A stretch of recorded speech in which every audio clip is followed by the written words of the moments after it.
Kung handa ka ng sumuko, magpahinga ka lang. Huminto, pero wag kang bibitaw, wag kang aalis, wag kang uurong. Hindi mo alam, kapatid, baka sa isang pagsubok mo na lang, panalo ka na. Ang sabi nga, some closed doors are not locked. You just need to push them. Kala mo nakasara ang pintuan? Kala mo sinasabi sa'yo, hindi. Pero hindi mo pa naman sinubukan na itulak ito.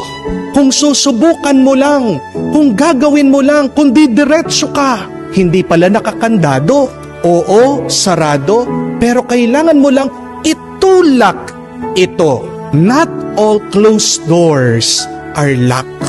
Tandaan niyo po yan. Hindi ibig sabihin pag sinabi ng Panginoon na hindi ay hindi talaga. Sinusubukan lang tayo ng Diyos. Tinitingnan lang niya kung gaano kalakas ang ating pananampalataya. Gusto lang talagang makita ng Diyos kung talagang gustong-gusto natin. That is a good question. Are you pushing? Are you trying? Diba? Ang push ay acronym PUSH. Ibig sabihin, pray until something happens.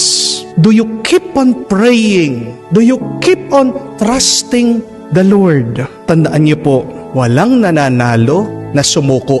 Tingnan niyo po sa Biblia. Kung kayang sumuko si David, de sana nanalo si Goliath.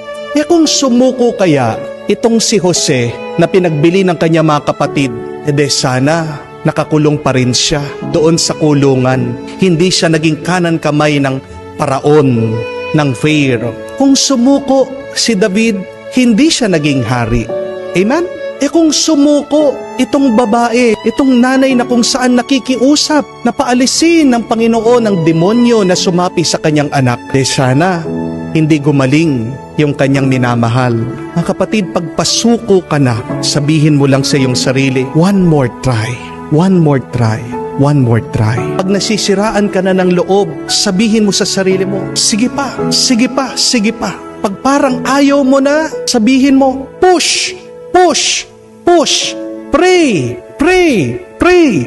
Kaya mo yan, kaya mo yan, kaya mo yan.